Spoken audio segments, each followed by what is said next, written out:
एक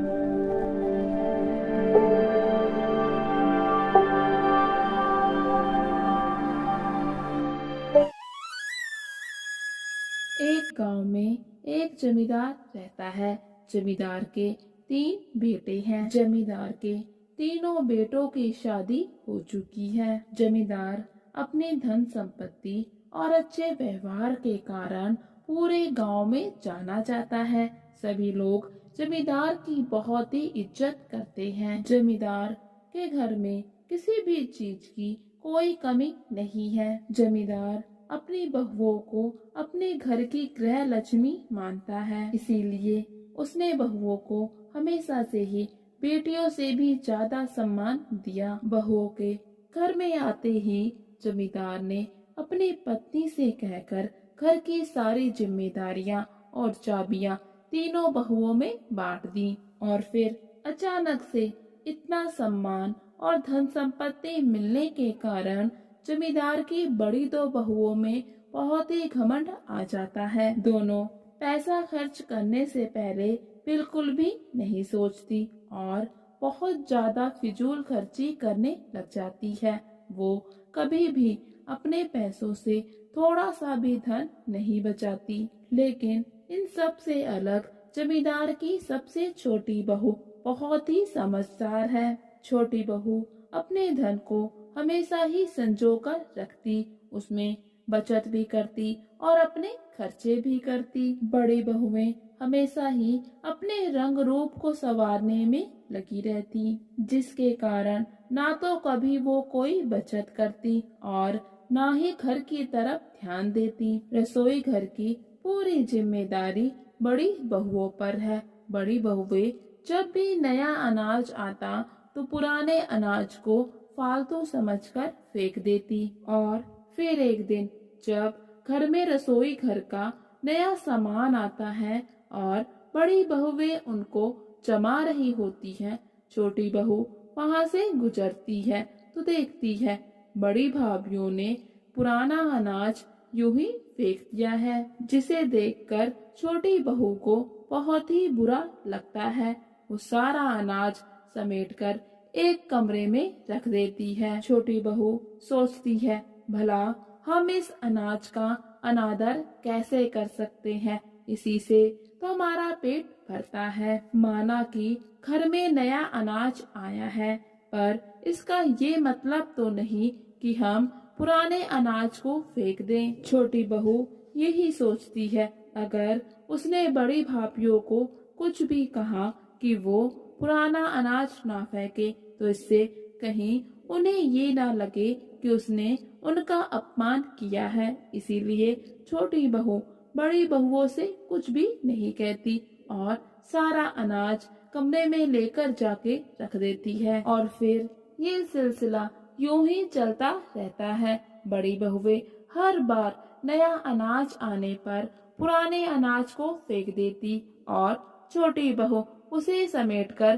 कमरे में रख देती। ये कमरा हमेशा ही बंद रहता था, यहाँ पर कोई भी आता जाता नहीं था। छोटी बहू यही सोचती है कि जैसे ही कभी उसे मौका मिलेगा तो वो ये सारा अनाज गरीब लोगों में बांट देगी या फिर इसे फिर से रसोई घर में जमा देगी।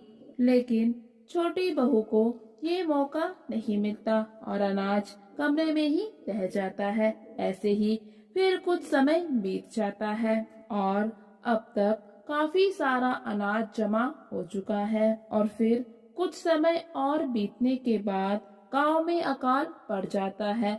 सभी फसलें बर्बाद हो जाती है। अनाज का एक भी दाना नहीं होता। सारा का सारा अनाज और फसल खराब हो जाती है। पूरे गांव को अनाज की तंगी का सामना करना पड़ता है, जिसमें से कुछ लोगों ने बुरे समय के लिए अनाज इकट्ठा करके रखा होता है और बहुत से लोगों ने कोई भी अनाज जमा करके नहीं रखा होता। जमींदार भी बहुत परेशान हो जाता है। उसके घर में भी अनाज का एक भी दाना नहीं होता। घर में सभी लोग बहुत परेशान होते हैं कि अब वो क्या खाएंगे, क्योंकि अकाल पड़ने की वजह से दूसरे गांव के लोगों ने अनाज के दाम बहुत ज्यादा बढ़ा दिए हैं और इन बढ़े हुए दामों पर भी अनाज ठीक से नहीं मिलता। जमींदार के बेटे घर से बाहर रहते हैं तो सारी जिम्मेदारी जमींदार के ऊपर आ जाती है। जमींदार बहुत ही परेशान होता है कि उसका परिवार आज अनाज के लिए मोहताज हो गया है। तभी छोटी बहू को याद आता है कि उसने बहुत सारा अनाज कमरे में स्टोर करके रखा हुआ है। जिस अनाज को बड़ी बहुओं ने फालतू समझकर फिकवा दिया था, आज वही अनाज उनके काम आया। छोटी बहू जमींदार और पूरे परिवार को उस कमरे में लेकर जाती है जहाँ पर उसने अनाज को रखा था और सभी को बताती है कि उसने बुरे समय के लिए यहाँ पर अनाज जमा करके रखा है। बड़ी बहुएं जैसे ही अनाज को देखती हैं तो समझ जाती है ये तो वही अनाज है जो हमने फिकवा दिया था, तो फिर ये यहाँ पर कैसे आया। छोटी बहू अपनी भाभीयों का पूरा सम्मान बचाती है। वो किसी को नहीं कहती कि ये अनाज बड़ी भाभीयों ने फालतू समझकर फेंक दिया था। छोटी बहू सभी को यही बताती है कि ये अनाज उसने बुरे समय के लिए रखा था। उसने सोचा या तो ये अनाज बुरे समय में काम आएगा या फिर वो इसको गरीबों में बांट देगी। जमींदार अपनी छोटी बहू की समझदारी पर बहुत ही खुश होता है और वो अपने पूरे परिवार को छोटी बहू से सीखने को कहता है कि कैसे बुरे समय के लिए अनाज और धन को बचाया जाता है। और फिर जमींदार सभी से कहता है कि इसमें से थोड़ा अनाज हम गांव में बांट देंगे, बाकी बचा हुआ हम अपने घर में इस्तेमाल करेंगे। और फिर सभी लोग अपने अपने कमरों में चले जाते हैं। सबके जाने के बाद दोनों बड़ी बहुएं छोटी बहू के पास आती हैं और सबसे पहले छोटी बहू को शुक्रिया अदा करती हैं कि आज उसने उनके सम्मान की रक्षा की है, सबके सामने उन्हें बेइज्जत होने से बचा लिया। बड़ी बहुएं अपनी गलती पर बहुत ही शर्मिंदा हैं। उन्हें आज ये एहसास हो गया कि अन्न की बर्बादी कितनी खतरनाक हो सकती है। दोनों छोटी बहू से कहती हैं, आज हमें भी अन्न की कद्र पता चल गई। आज के बाद हम भी कभी भी अनाज की बर्बादी नहीं करेंगे, उतना ही लेंगे जितने की हमें जरूरत है। हमने जिस अनाज को फालतू समझकर फेंक दिया था, आज वही अनाज हमारे काम आ रहा है।